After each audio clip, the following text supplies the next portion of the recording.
Want to know a secret? This is iced coffee that I put in a mug to look more cozy. Don't tell. If you've ever asked a progressive what they think of socialism, they'll probably say something like, look how well it's working for countries like Sweden and Norway. We're the only developed country that doesn't guarantee healthcare to every citizen. And if a conservative hears that, they're likely to counter with, but what about Venezuela? How can the progressive and conservative ideas of socialism be so different to the point where each side basically refuses to acknowledge the other as a legitimate argument? I was actually really confused about this too. I always hear conservatives citing Venezuela as the ultimate cautionary socialist tale, but I never actually understood what happened there. Me being a progressive, I'm just kind of like, you're wrong. Look at Sweden and Norway. Look at all those Nordic countries. It's working for them. We should have healthcare for all. We should have education for all. These are things that I still believe, and these are things that I strongly believe. Hi, Willie. Wilson. Wilson. Good boy. Hello to you too. You want to be in the video? Are you gonna get fur all over my black shirt? Yes. Okay, we have a friend now. This is Willie. So one afternoon, I decided to go on the internet and search the interwebs for the answer. What actually happened in Venezuela? Is it valid to counter every argument for socialist programs with, but Venezuela? I looked into it. So I searched questions like, what really happened in Venezuela, and how come socialism works in Nordic countries but not Venezuela? What I deduced from all my reading is this. American conservatives and progressives actually have two very different definitions of socialism, and they're exemplified in the different case studies of, say, Sweden versus Venezuela. Let's just start basic with the definition of socialism. It's defined in the dictionary as a political and economic theory of social organization which advocates that the means of production, distribution, and exchange should be owned or regulated by the community as a whole. Seize the means of production, Willie. Now that we've defined socialism, let's talk about what socialism is not, and that is communism. They're two very different things. I mean, people think of them as related, and they kind of are because they were both championed by Karl Marx. Anyways, here's the definition of communism. Communism is defined as a political theory derived from Karl Marx advocating class war and leading to a society in which all property is publicly owned and each person works and is paid according to their abilities and needs. That's it. That's all the official definitions say. Obviously, in practice, both of these theories have turned out differently, and they, within themselves in real life, work differently.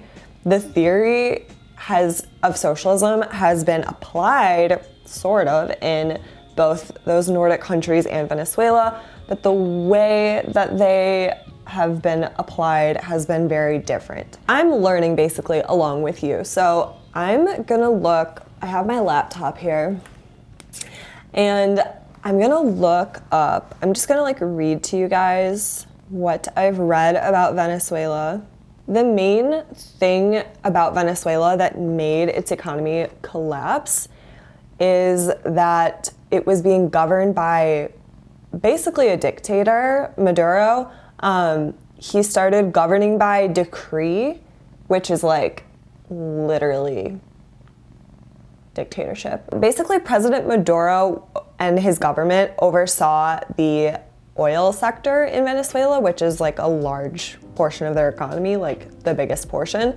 And the government also took over some other businesses in Venezuela. The idea of this was to try to redirect resources from these companies to some of the poorest citizens in Venezuela. But that all kind of went to shit when the price of oil dropped significantly. The price of oil dropped from about $120 per barrel to about $25 per barrel, which is crazy. While this is all going on, while the oil prices are dropping, there are protesters that are protesting the dictatorship-like government. So while the oil price was dropping, Maduro wasn't reallocating whatever resources he could to the poor citizens. He was mainly like collecting all he could to keep funding the National Guard that was keeping protesters in line, if you will.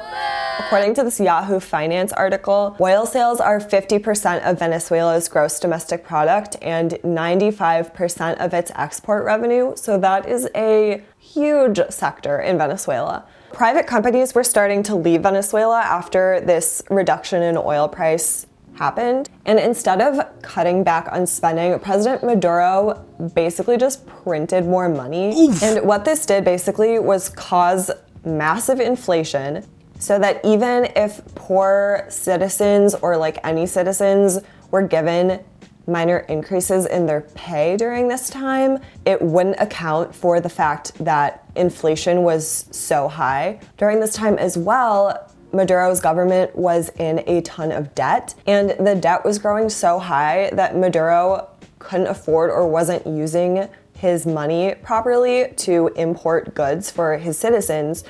So people started referring to their lack of food and resources as the Maduro diet, because the average citizen in Venezuela was losing like 24, I think I read, in this Yahoo Finance article, 24 pounds a year people were losing on the Maduro diet. So basically all you have to know is that President Maduro was controlling the oil sector and a bunch of other big companies in Venezuela. And when market prices started to go down for oil, Maduro didn't take that as an opportunity to like help his citizens. Instead, he took it as an opportunity to print more money, which led to inflation. And while the country was in debt, his citizens were starving. They couldn't import medical things because there were sanctions on Venezuela by the US. Basically everything was falling to shit, and people were protesting in the streets, but the government didn't want to hear it. According to the same Yahoo Finance article, last year, this was written in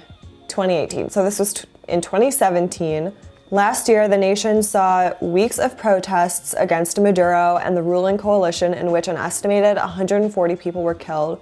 Maduro's approval rating is stuck at around 20%. That's like so low. Like for context, Trump's approval rating has been in the like 40s, 30s and 40s his whole presidency, and like we think his approval rating is low. So Maduro's approval rating is around 20%, and he's turned the government into a dictatorship. Rather than having regular popular elections like the country had in the past, President Maduro basically stopped challengers from running against him by spreading information that they were criminals and crooks and basically delegitimizing them to the public. He even put some of his challengers in jail, so he was really doing everything he could to maintain power. So while some say socialism failed in Venezuela, other people who are advocates of socialism argue that socialism was never actually implemented at all in Venezuela. It was more of a dictatorship that was masquerading as a socialist government. Do with that information what you will. So now let's take a look at how progressives in America define socialism and see socialism as having worked in every other developed nation.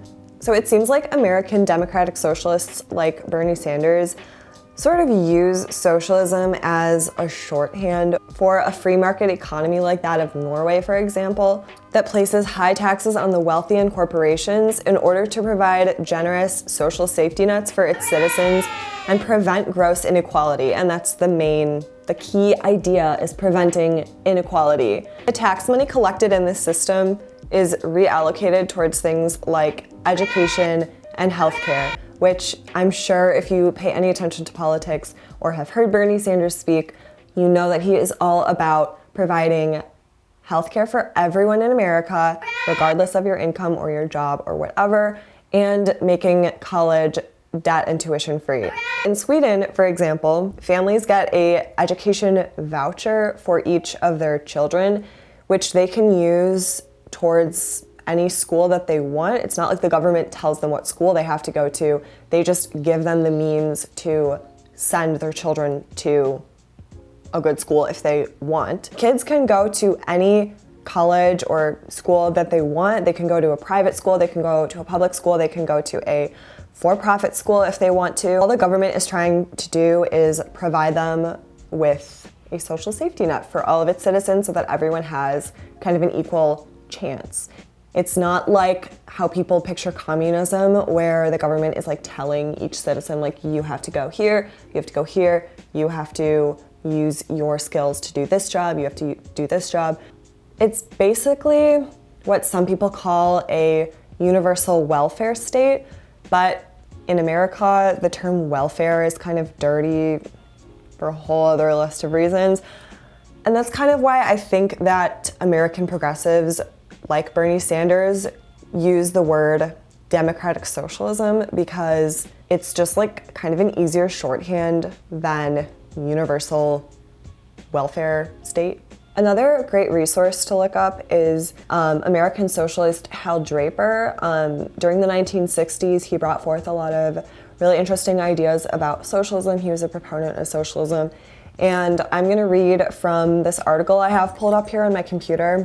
So this is an article on socialistworker.org, and it was written by Eva Maria in 2017. And she says, in the 1960s, the American socialist Hal Draper summarized the differences in how socialism is defined by contrasting two traditions: socialism from below versus socialism from above.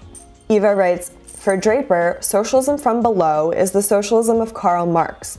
Marx and Friedrich Engels believed that the rise of capitalism made it possible for the first time in history to achieve a world free from scarcity and inequality, but only if the capitalist system, which puts profits ahead of people's needs, producing poverty, hunger, and environmental catastrophe, is swept away and a new society based on the collective power of workers is built. Marx and Engels summed up this idea with the famous phrase, "The emancipation of the working classes must be conquered by the working classes themselves." Eva also writes, the contrast of this system with what Draper called socialism from above couldn't be clearer. At the time he was writing, his main argument was directed at the two most prominent forms of socialism from above: social democracy, most dominant in Western Europe, and the so-called communist states of Russia, China, and the Eastern Bloc. Draper wrote, these two self-styled socialisms are very different, but they have more in common than they think. The social democracy has typically dreamed of socializing capitalism from above. Its principle has always been that increased state intervention in society and economy is per se socialistic. It bears a fatal family resemblance to the Stalinistic conception of imposing something called socialism from the top down and of equating satisfaction with socialism. So it seems from my research that the original idea of socialism as presented by Karl Marx, socialism from below, in which the workers unite and kind of like make this dream come true, has not actually been successfully implemented. Anyways, that's my understanding of this whole topic. I hope that we have learned something together today. And if you would like to see more of these types of videos, please give this video a thumbs up. Let me know in the comments if you think I missed anything or if I got something wrong, especially if you live in one of these countries that I have been talking about and I got something like very wrong. I would love to know that. Thanks so much for watching, and I will see you again soon.